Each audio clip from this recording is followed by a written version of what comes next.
చెప్పండి విజ్ఞాన్ గారు, ఇప్పుడు మనం ఈ రెండు రాష్ట్రాల్లో ముఖ్యంగా ఆంధ్ర రాష్ట్ర ఏదైతే ఉందో అసెంబ్లీ ఎలక్షన్స్ ఉన్నాయో చంద్రబాబు నాయుడు, వైఎస్ఆర్సీపీ, జగన్ సంబంధించిన మేనిఫెస్టోలు ఉన్నాయి కదా, వీటి గురించి ఎలా ఉన్నాయి, వీటి గురించి మీ యొక్క అబ్జర్వేషన్ ఏంటి? ఎన్నికలు వస్తుంది అంటే అందరూ కూడా ఫస్ట్ తొంగి చూసేది వాళ్ళ మేనిఫెస్టోలని. వీళ్ళు ఏం చెప్పారు, వాళ్ళు ఏం చెప్పారు, ఆ మేనిఫెస్టోల ప్రకారంగానే చాలామంది వీళ్ళకి ఓటేద్దామా వద్దా అని డిసైడ్ అవుతూ ఉంటారు. ఇప్పుడు కూటమి మేనిఫెస్టోలో వాళ్ళు చేర్చిన కొన్ని అంశాలను చూసుకొచ్చి అడ్వకేట్లు మద్దతు ఇచ్చారు పిఠాపురంలో. యాక్చువల్లీ వాళ్ళ మేనిఫెస్టో నచ్చి నిన్న రేషన్ డీలర్లు అందరూ కూడా ఇప్పటివరకు ఎప్పుడు జగన్ మమ్మల్ని పట్టించుకున్న దాఖలలో మాకు వచ్చే కమిషన్లు కూడా మాకు రాలా. సో కూటమి వాళ్ళ మేనిఫెస్టోలో మా గురించి కూడా ఒక లైన్ రాశారు. సంతోషం అనిపించింది. మేము అందరం రేషన్ డీలర్లు అందరము కూటమికి మద్దతు తెలుపుతున్నాము అని చెప్పారు నిన్నే. రేషన్ డీలర్లు అందరు మొత్తం అడ్వకేట్లు ఏమో పిఠాపురంలో పవన్ కళ్యాణ్కి మద్దతు తెలిపారు. అండ్ మొత్తం రాష్ట్ర వ్యాప్తంగా కూడా అంటే ఒక దగ్గర బార్ అసోసియేషన్ బయటకు వచ్చిందంటే ఇప్పుడు ఏపీలో అడ్వకేట్స్ అందరూ కూటమికేనండి. సింపుల్ గా రేషన్ డీలర్లు అందరూ కూటమికే. రేషన్ డీలర్లు అంటే ఎవరు? ఆ ఏరియాలో బాగా పట్టున్నోడే, రెగ్యులర్ గా వాళ్ళ దగ్గరకు వచ్చే పోయే. ఇప్పుడు మన తెలంగాణ బతుకమ్మ చీర కూడా రేషన్ వాడే ఇచ్చేవాడు, అవునా? ఎవరికి నచ్చింది వాళ్ళ రంగులు సెలెక్ట్ చేసుకోండి అని ఇట్లా. సో వాళ్ళకి కూడా మంచి ఇప్పుడు వాలంటీర్ల కంటే కూడా రేషన్ డీలర్లకి మంచి సంబంధాలు ఉంటాయి ఆ మనుషులతో. సో ఆ రేషన్ డీలరే మీరు పలానా దానికి వేయండి అమ్మా, మంచి నెలకి నీకు టైంకి రేషన్ వస్తుంది, అది వస్తుంది, ఇది వస్తుంది, కందిపప్పు నేను మంచి నాణ్యతతో ఇస్తా, అది ఇస్తా అంటే వీళ్ళు ఓట్లు లేకుండా ఎందుకుంటారు? చాలా ప్రభావం చూపిస్తుంది. సో ఇప్పుడు ఆల్రెడీ వాళ్ళ మైండ్లో కొన్ని ఓట్లు పడ్డట్టే. అండ్ నిన్న బ్యాలెట్ ఇంటి నుంచి వచ్చే ఓట్లన్నీ కూడా మోస్ట్లీ వీళ్ళకే పడ్డాయని ఒక వార్త వచ్చింది. బట్ ఎంతవరకు నిజమవుతుంది సరే, ఆ రకంగా సాగుతూ ఉంటే ఇప్పుడు అసలు మేనిఫెస్టోలో వీళ్ళిద్దరు ఇచ్చిన హామీల గురించి మాట్లాడుకుందాం.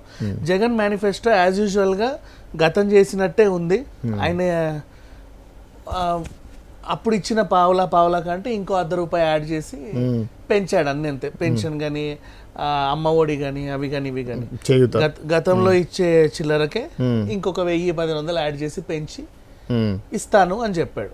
ఆయన అడిగేది ఏంటి? అన్ని చేసాం, 99% చేసాం, ఒక 1% చేయాల నేను. ఏంటా 1%? మద్యపాన నిషేధం. కూర్చున్న వెంటనే 19లో జస్ట్ 2 సంతకాలు అసలు నేను ఇది మద్యపాన నేను కుర్చీలో కూడా కూర్చున్నాను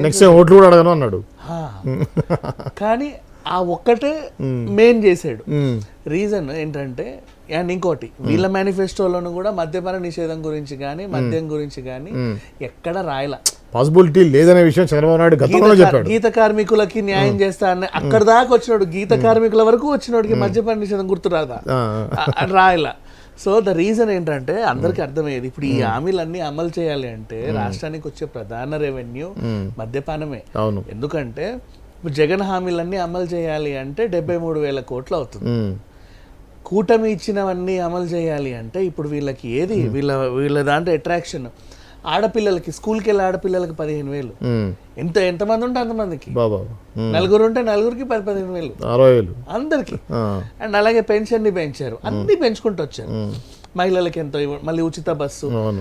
సేమ్ ఇక్కడివి కర్ణాటక మన కాంగ్రెస్, తెలంగాణవి 2 ఉన్నాయి, ఫ్రీ సిలిండర్లు 3, ఇట్లాంటివన్నీ చెప్పేసరికి అటువైపు చాలా మంది అట్రాక్ట్ అయ్యారు. ఇప్పుడు అవన్నీ అమలు చేయాలి అంటే వీళ్ళకి 150,000 కోట్లు కావాలి, అవునా? అవన్నీ ఎక్కడి నుంచి తేవాలి? అప్పుడు 100కి 100% మేము అమలు పరుస్తామని చెప్పి 1% ఒక్కటి చేయలేదు, అది చూస్తామని ఎందుకు చెప్తారు? ఆ 1%ఏ మెయిన్ పర్సెంట్ మద్యపానం.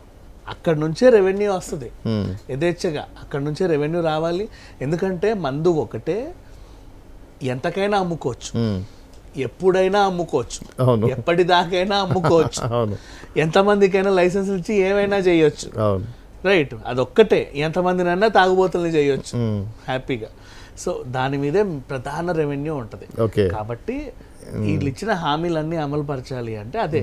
జగన్ కూడా ఎలా ఇచ్చాడు లాస్ట్ టైం అవన్నీ ఇచ్చాడు, ఇవ్వలేదని కాదు. జగన్ చేసిన దాంట్లో నిజంగా ప్రధానంగా చెప్పుకోవాల్సింది విద్య, ఆరోగ్యం.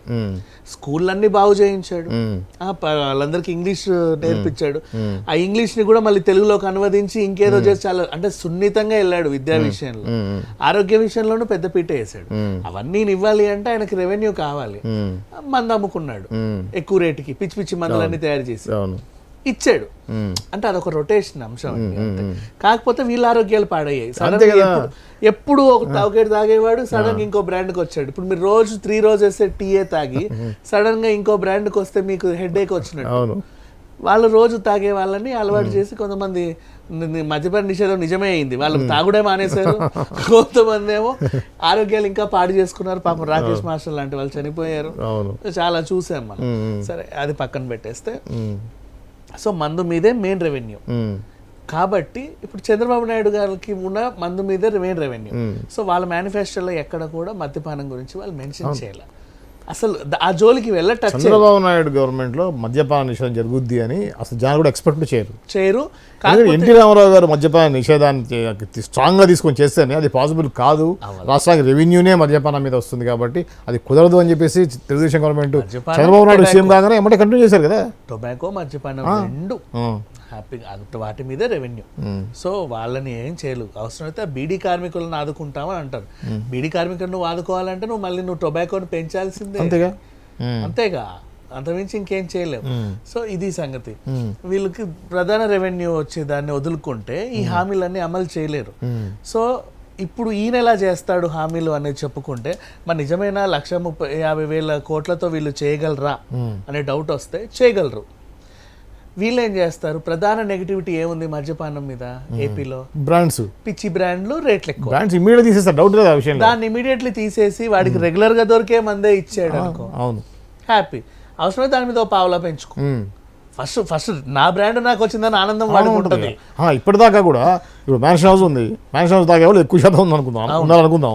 వాళ్ళందరూ కూడా ఏ విధంగా స్మగిల్ చేసి హైదరాబాద్ నుంచి తీసుకెళ్దామా, తెలంగాణ తీసుకెళ్దామా, ఇంకో బార్డర్స్ నుంచి తీసుకెళ్దామా అని చెప్పి స్మగుళ్ళు వాడటం, డబల్ రేటు కొంటున్నారు అక్కడ.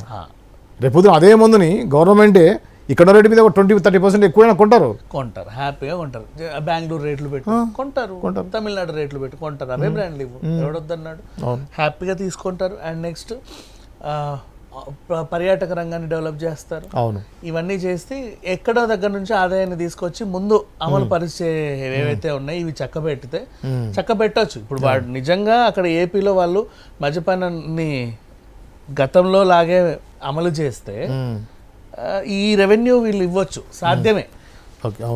అప్పటిదాకా ఆగినోడు కూడా మళ్ళీ తాగడం స్టార్ట్ చేస్తాను. కాదు, నాకు ఒక విచిత్రంగా నవ్వొచ్చే అంశాలు ఏంటంటే వైఎస్ జగన్ గారు ఆయనకి ఎవరైనా ఇస్తారా, చెప్తారా సలహాలు, లేకపోతే ఆయన మాట్లాడతారో అర్థం కాదు. కడపలో చేపలు అమ్మటం చాలా గొప్ప విషయంలాగా చెప్తారు ఆయన.